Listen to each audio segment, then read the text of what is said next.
오늘도 변함없는 주님의 은총이 오늘 이 시간 예배하시는 여러분 모두 가운데 풍성하게 넘쳐나시길 간절히 축원합니다. 오늘 말씀의 제목은 하나님이 하시는 일을 나타내라 라는 제목으로 우리 함께 말씀을 나누도록 하겠습니다. 오늘 본문 3절 말씀에 보면 예수님께서 이렇게 말씀하십니다. 그에게서 하나님이 하시는 일을 나타내고자 하심이라. 말씀을 준비하면서 여기서 그가 오늘 이 자리에 앉아있는 우리 모두가 되어졌으면 좋겠습니다. 그래서 나에게서 하나님이 하시는 일이 나타나게 되어지는, 그것이 보여지고 증거되어져서 수많은 이들을 살리는 그런 생명의 역사가 우리 모두 가운데 있어질 수 있길 간절히 축복합니다. 그런 점에서 옆에 계신 분들에게 함께 인사하시겠는데요, 이렇게 믿음으로 선포하시는 겁니다. 이렇게 한번 인사하셨으면 좋겠습니다. 당신에게서 하나님이 하시는 일이 나타날 것입니다 라고 우리 한번 서로에게 인사하겠습니다. 당신에게서 하나님이 하시는 일이 나타나게 될 것입니다. 아멘. 아멘. 정말 아멘입니까? 정말 그렇게 됐으면 좋겠습니다. 여러분 모두에게서 하나님이 하시는 일이 나타나고 그게 보여지고 그게 하나의 증거가 되어져서 수많은 이들이 우리를 통해서 하나님을 만나고 경험하고 그래서 구원받게 되어지는 생명의 역사, 우리 모두에게 그렇게 이루어질 수 있길 간절히 축복합니다. 그렇다면 오늘 말씀 속에서 전해야 될 내용은 너무나 분명해요. 그러면 어떻게 나에게서 하나님이 하시는 일이 나타날 수 있을까? 하나님이 하시는 일을 나타내라고 했잖아요. 그럼 어떻게 하면 나에게서 하나님이 하시는 일이 나타날 수 있을까? 오늘 말씀 가운데 두 가지 특별히 우리가 붙들어야 될 핵심이 있습니다. 나에게서 하나님이 하시는 일이 나타나려면 첫째는 시선 맞춤, 둘째는 절대 순종. 우리 한번 같이 따라 볼까요? 시선을 맞춥시다. 여기서의 시선은 하나님의 시선입니다. 하나님이 어떻게 보시는가, 여기에 우리의 시선을 맞추자라는 겁니다. 어떤 사건, 어떤 문제, 사람과의 관계도 마찬가지입니다.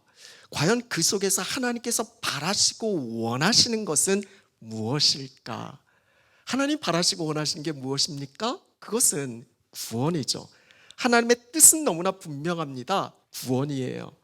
우리를 고통스럽고 힘겹게 하기 위함이 아니라 그 속에 담겨져 있는 하나님의 분명하신 뜻하심은 우리의 가정, 우리의 자녀, 우리가 살아가는 그 모든 삶의 부분 속에서 우리를 살리시기 위한 영혼을 구원하시는 하나님의 뜻이 거기에 담겨 있습니다. 우리는 이것을 볼 수 있어야 됩니다.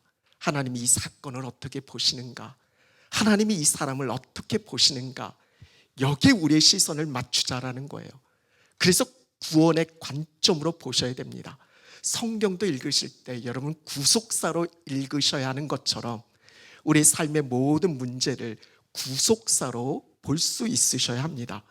오늘 본문 1절 말씀에 보면 예수님께서 길을 가실 때 날 때부터 맹인된 사람을 보신지라라고 그렇게 전하고 있습니다.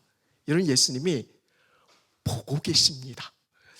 여러분, 이 말씀처럼 더 위로되고 힘이 되는 말씀이 어디 있을까요? 저는 성경을 읽다 보면 예수님께서 보고 계시다라는 이 말씀이 너무 좋습니다. 아, 주님이 보고 계시는구나. 내가 지금 어떤 상황 속에 있는지, 어떤 힘들고 어려운 부분에 문제가 있다 할지라도 주님이 보고 계시는구나. 주님이 보신다면 그걸로 충분하다. 그런 생각이 들 때가 참 많이 있었습니다. 여러분 어떠신지 모르겠어요. 예수님이 보고 계신지라. 예수님이 날 때부터 맹인된 사람의 뭘 보고 계셨을까요? 이런 실제로 예수님만 보신 건 아니에요. 수많은 사람들이 길을 가다가 아마 그를 보았을 겁니다. 오늘 7절 이후 8절 말씀을 보면 이렇게 전하고 있어요. 이웃 사람들과 전에 그가 거린인 것을 보았던 사람들이 이르되 이는 앉아서 구걸하던 자가 아니냐. 그러니까 사람들도 봤어요. 저 사람은 거린, 베거, 거지입니다. 거지. 앉아서 구걸하던 자다라는 걸 사람들은 보고 이미 그에 대해서 알고 있습니다. 여러분 어떤 생각이 들까요? 여러분 거지 보면 어떤 생각이 듭니까? 참 불쌍하고 안쓰럽다 뭐 그런 생각 들지 않겠습니까? 특별히 태어날 때부터 맹인된 자의 삶은 어떠했을까? 이런 하루만 한번 눈 감고 지내보세요. 어떠한지. 근데 태어날 때부터 한 번도 보지 못한 그 맹인의 삶은 과연 어떠했겠습니까? 근데 문제는 그렇게 생각하는 데서 그치지 않고 더 나가는 거죠. 어쩌다 저렇게 됐을까 하면서 그 사람에 대해서 판단하기 시작합니다. 정죄하죠. 그리고 이래서 그렇다라고 단정 짓기 시작합니다.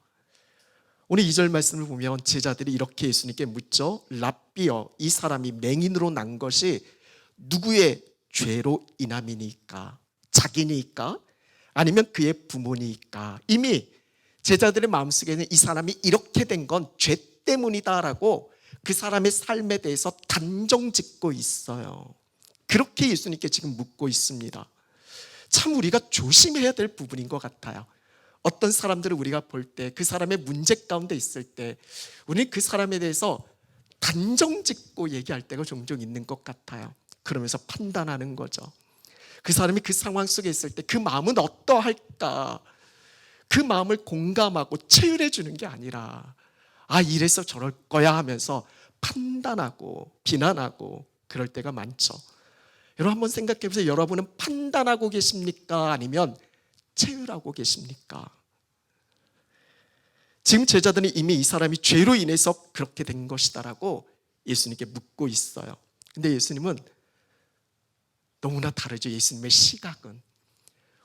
제자들이 보는 그 시각과 예수님이 보는 시각은 너무 달라도 너무 다릅니다. 3절 말씀인데 예수님은 그를 이렇게 보고 계십니다. 우리 한번 같이 읽어볼까요? 예수께서 대답하시되 이 사람이 부모의 죄로 인한 것이 아니라 그에게서 하나님이 하시는 일이 나타내고자 하심이라. 아멘. 여러분 얼마나 큰 차이가 있어요. 예수님이 보신 것은 다릅니다. 하나님이 이루실 역사를 그에게서 보고 있었어요. 사람들은 잘잘못 따져 물으면서 비난하고 정죄했지만 예수님은 그를 통해서 드러나게 될 하나님의 영광을 바라보았습니다. 사랑하는 여러분, 여러분 무엇을 보고 계십니까? 어떤 불리한 상황, 능력의 한계, 힘겨운 어떤 삶의 문제, 늘 반복되는 일상의 어떤 실수와 잘못, 그러다 보니까 더 이상 기대도 안 되고 소망도 없고, 그래서 우리가 내린 결론은 때때로 못해, 안 돼, 할 수 없어, 이건 가능하지 않아. 여러분 이렇게 우리도 단정 짓고 규정 짓고 그렇게 보고 있는 건 아닙니까? 한번 우리의 시선을 하나님께 맞춰보자라는 거예요. 하나님은 어떻게 보실까? 하나님 나를 어떻게 보시고 지금 내가 막닥뜨는 이 사건과 현실 문제를 하나님은 어떻게 보고 계시는가? 하나님은 지금 저 사람을, 저 아이를 어떻게 보고 계실까? 잘 봐야 합니다. 우린 보이는 것으로 결론 짓지 마시고 그 속에 담겨져 있는 뜻, 하나님이 이루실 역사, 그걸 볼 수 있어야 합니다. 하나님은 우리의 구원과 하나님의 영광을 위해 일하십니다. 하나님이 하십니다. 우리의 시선을 하나님께 맞추자라는 거예요. 일전에 저 어렸을 때 참 장난꾸러기였어요. 교회를 다 휘젓고 다녔으니까 많이 혼나기도 하고 그랬습니다. 그런데 그때 사모님이 저를 볼 때마다 하셨던 말씀이 있어요. 이름처럼 하나님의 영광을 열방 가운데 선포하게 될지어다라고요. 그 장난꾸러기인 저를 보면서 열방을 통해 하나님의 영광을 드러낸 그런 자로 저를 보셨던 겁니다. 그래서 지금 제가 뉴질랜드에 와 있는 거예요. 여러분 우리의 다음 세대들을 어떻게 보고 계시나요? 지금 보여진 저 모습으로 혹시 판단하고 규정짓고 단정짓고 있는 것은 아닌지, 저들에게서 하나님이 하실 일을 볼 수 있는 여러분 모두가 되실 수 있길 간절히 소망합니다. 모든 일을 옳고 그름으로, 그 기준으로 판단하지 마시고 예수님처럼 구원의 관점으로 사람 사건을 볼 수 있는 구속사의 시각이 여러분 모두 가운데 열려질 수 있길 간절히 축원합니다. 첫 번째 적용 질문이에요. 나는 사건이 오면 먼저 잘잘못을 따집니까? 아니면 말씀을 보고 하나님이 하시는 일을 생각하십니까? 하나님이 하시는 일을 통해 우리의 구원과 하나님의 영광이 나타날 것을 여러분 믿고 계십니까? 우리의 시선을 주님께 맞춥시다. 하나님이 하시는 일을 나타내려면 두 번째, 절대 순종입니다. 우리 한번 같이 고백해 볼까요? 절대 순종합니다. 오늘 예수님께서 주목한 그는 날 때부터 맹인된 자였어요. 여러분 누가 상상이나 했겠습니까? 그에게서 하나님이 하시는 일이 나타날 것이라고. 하나님 말씀 율법을 달달 외우고 있는 서기관 바리새인들이 아니에요. 당시 사람들이 선망의 대상으로 보고 있었던 대제사장들, 장로들이 아닙니다. 거린이에요. 그냥 한 푼주쇼 하고 있는, 사람들에게 무시당하고 천대받고 있는 그런 사람입니다. 아니 어떻게 저런 사람에게서 하나님이 하시는 일을 나타낼 수 있을까? 이런 맹인의 눈이 단번에 떠진 건 아니에요. 오늘 6절 말씀에 보면 예수님께서 이렇게 명하십니다. 땅에 침을 뱉어 진흙을 이겨 그의 눈에 바르셨다라고. 다시 읽어드릴게요. 6절 보시면 예수님께서 취하신 행동이 있어요. 침 뱉으면 안 되는데 땅에 침을 뱉으십니다.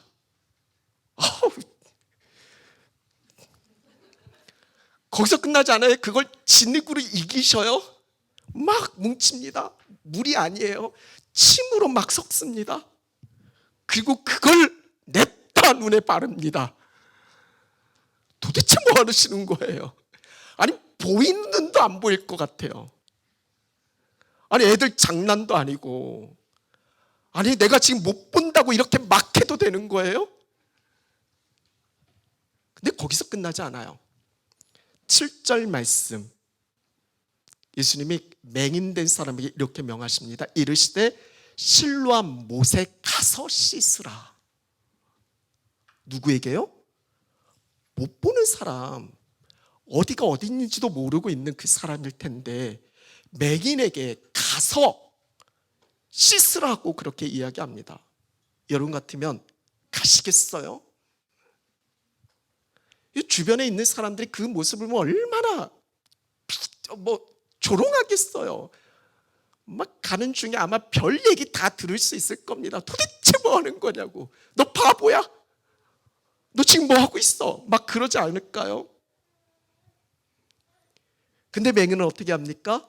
7절 하반절에 보면 이에 가서 씻고 밝은 눈으로 왔다라고.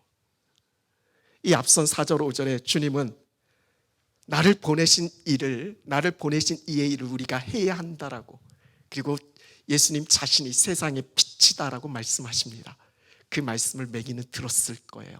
그리고 세상의 빛 대신 주님의 말씀 붙들고 그 말씀 의지하고, 이해는 안 되지만 납득은 안 되지만 말씀하신 그분을 믿기 때문에, 신뢰하기 때문에 이에 가서 씻습니다. 그리고 하나님이 하시는 일, 하나님의 역사가 나타나죠. 밝은 눈으로 돌아오게 되어졌다라고. 이런 성경을 통해 전하는 분명한 진리의 말씀은 하나님이 하십니다. 주체는 늘 하나님이세요. 하나님이 하십니다. 그런데 사람을 통해 그 일을 하십니다. 어떤 사람이에요? 순종하는 믿음의 사람들을 통해서 그 일을 이루십니다.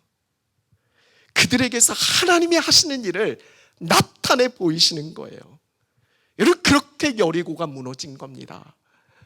그렇게 홍해가 갈라진 거예요. 만약에 이 맹인이 아무리 주의 말씀 들었고 와 좋은 말씀, 주님 세상의 빛 맞아요 그러고 말씀 들었는데 가지 않았다면, 순종하지 않았다면 하나님이 하시는 일이 그에게 나타나지 않았겠죠. 그래서 날마다 우리는 매 순간마다 외치셔야 돼요. 우리 한번 같이 고백해 볼까요? 나는 순종하고 하나님은 역사하십니다. 매 순간 외치셔야 돼요. 이것처럼 더 진리 확신의 말씀이 또 어디 있어요? 성경 전체가 이 얘기 아닙니까? 순종하며 하나님은 역사하신다. 왜 하나님 우리에게, 우리 가정에, 우리 자녀들이 일하시지 않나? 그거 묻기 전에 지금 내가 순종하고 있는가? 이걸 물으셔야 되는 거예요. 여러분은 순종하고 계십니까? 지난 29일 월요일자 큐티인 묵상집에 소개된 한 성도의 간증이 있어요.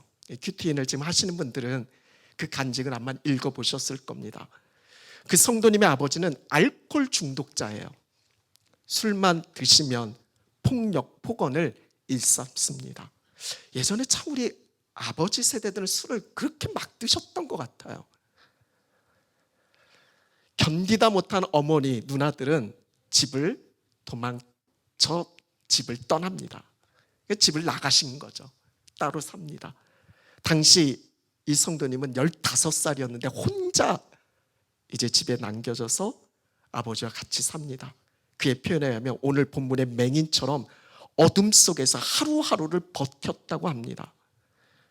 그러면서 이제 작년에 대해서 대학 들어가면서 이제 드디어 아버지 곁을 떠나게 됩니다. 그래서 그리웠던 어머니와 함께 살게 됐는데, 그렇지만 아버지에 대한 그 원망은 날이 갈수록 더 커져갔다고 합니다. 그러다 어머니와 누나들이 다니는 교회에 다니게 되어졌고 거기서 말씀을 듣습니다. 참 말씀이 들려지는 게, 이 고난 가운데 말씀이 들려지는 게 은혜죠. 이런 말씀을 듣습니다. 어디서도 듣도 못한 말씀. 거룩을 위해서, 나의 거룩을 위해서 수고하는 가족이 있다라는 말씀. 나의 거룩, 나의 온전함, 나의 구원을 위해서 수고하고 있는 가족이 있다. 나를 괴롭히고 나를 힘들게 하는, 이렇게 해석하는 게 아니라 그거를 그것 때문에 내가 더 하나님을 의지하고 바라보고 붙들 수밖에 없으니까 나의 거룩을 위해서 수고하는 가족이 있다라는 그런 말씀을 그가 듣게 됩니다. 그리고 지금 자기가 살아가는 이 괴로운 인생이 결국에는 하나님이 하시는 일을 나타내고자 하심이다라는 걸 그는 깨닫게 되어집니다. 그래서 그의 오늘 7절 말씀처럼 맹인이 주의 말씀에 순종해서 실로암 못에 가서 눈을 씻은 것처럼 그 역시 예배를 사수하고 소그룹 모임 참석하고 그리고 교회에서 양육받고 그러면서 아버지를 증오한 자신의 죄를 회개합니다. 그리고 아버지는 가해자, 나는 피해자라는 생각이 그에게서 사라지죠. 그리고 그 아버지에 대한, 그 아버지의 구원에 대한 애통함이 그에게 생기게 되어졌던 거예요. 그래서 15년간 떨어져 지냈던 그 아버지를 찾아가서 사과하는 적용, 이게 실로암 못에 가서 씻는 적용이에요. 차라리 내가 죽으면 죽었지, 나는 그런 거 못해, 할 수 있잖아요. 그러나 15년 동안 떨어져 지냈던, 그렇게 원망했던 아버지를 찾아가서 이 성도니 무슨 잘못을 했겠어요. 그런 아버지를 증오했고 그런 부분들을 회개하면서 아버지를 찾아가 사과합니다. 그 이후에 어떻게 되어졌을까요? 하나님께서 그 아버지의 마음을 열어주셨죠. 만져주셨습니다. 그 아버지가 교회에 나와 등록하게 되어지는, 있을 수 없는, 세상적으로는 참 어떻게 저런 변화가 일어날까 싶은 그런 기적이 일어납니다. 그 성도의 고백이에요. 나는 그저 예배 지키고 공동체 내 힘든 마음 나누었을 뿐인데 그럼에도 하나님께서 우리 아버지 구원해 주시고 나의 수치 고난 사용해서 사람 살리는 사명으로 나가게 해주신 하나님께 감사하다라고. 그의 적용은 너무나 분명해요. 혼자 계신 아버지께 자주 찾아뵙고 늘 안부 전화 드리겠다라고. 사랑하는 여러분, 실로암 못에 가서 씻는 거 그거 생각처럼 쉽지 않습니다. 그렇지만 하나님이 하시는 일을 나타내고자 우리가 순종하면, 물론 때로는 그 순종 가운데서 참아야 할 일이 한둘이 아닐 수도 있을 겁니다.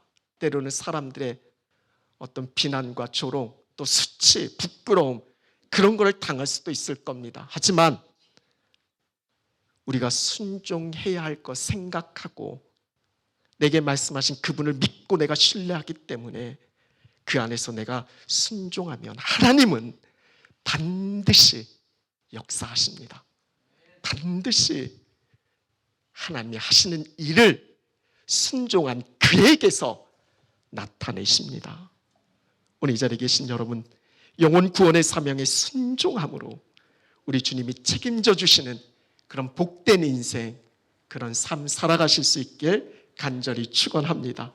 두 번째 적용 질문입니다. 주님이 가서 씻으라고 하시는데 아직도 더럽게 내버려 두고 있는 내 죄와 중독은 무엇입니까? 가서 씻어야 할 나의 실로암 못은 어디입니까? 실로암 못에 가서 씻으라라는 그 주님의 말씀에 순종함으로 하나님이 하시는 일을 나타내는 저와 여러분, 우리 모두가 되어질 수 있길 간절히 축원합니다. 말씀 마무리합니다. 두현아, 이제 눈 떠도 된다.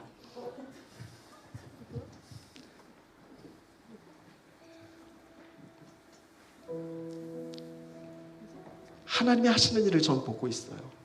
예배 시간에 눈 감고 있는 두현이를 통해서 어떤 하나님의 일을 이루어 가실까? 우리 AOC 청소년부 회장입니다. 아주 기대가 돼요. 여러분, 이후에 맹인은 어떻게 되었을까요? 맹인은 어떻게 되었을까요? 예, 그렇습니다. 오늘 말씀의 제목처럼 하나님이 하시는 일을 나타내는 자로 살아갑니다. 눈 뜨자마자 여기저기 불려다녀요. 많은 핍박당하고요. 때로는 회유를 당하기도 합니다. 그렇지만 흔들리지 않아요. 여러분, 다른 그 무엇이 필요하겠어요? 내가 확실한 증인인데, 내가 전에는 맹인이었고 이제는 볼 수 있는데,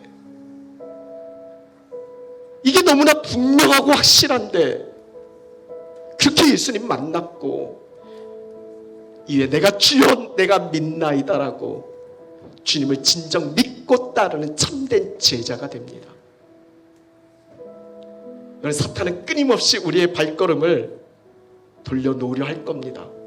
우리를 시험할 거고, 때로는 시련과 아픔을 통해서 우리의 믿음의 발걸음을 돌려놓으려고 합니다. 그때마다 우리가 분명히 해야 하는 것은 하나님은 그냥 가만히 계시는 분이 아니세요. 보고 계십니다. 우리를 위해서 일하고 계세요. 우리를 지키시고 구원하시며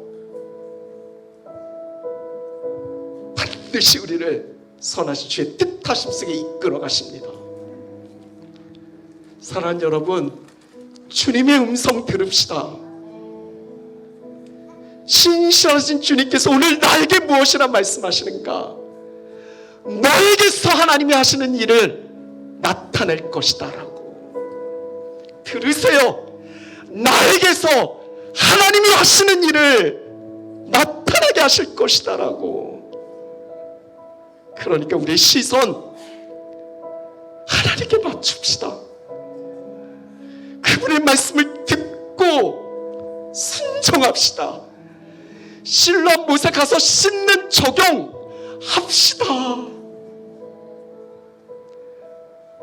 여기서 실로암은 보냄받았다라는 거잖아요. 내가 보냄받은 그 자리가 실로암입니다. 그게 여러분의 가정이고 여러분의 일터고 우리가 살아가는 그곳입니다. 그곳에 가서 씻는 적용, 그걸 감당합시다. 우리의 모든 삶의 자리에서 하나님이 하시는 일을 나타내고 그것이 증거가 되고 흔들리지 않는 분명한 확신한 그 증거, 그것이 귀한 재료가 되어져서 수많은 이들을 살려내는 그런 생명의 통로로서 우리 한 시간 예배하신 저와 여러분, 우리 모두가 그렇게 쓰여질 수 있기를 간절히 축원합니다.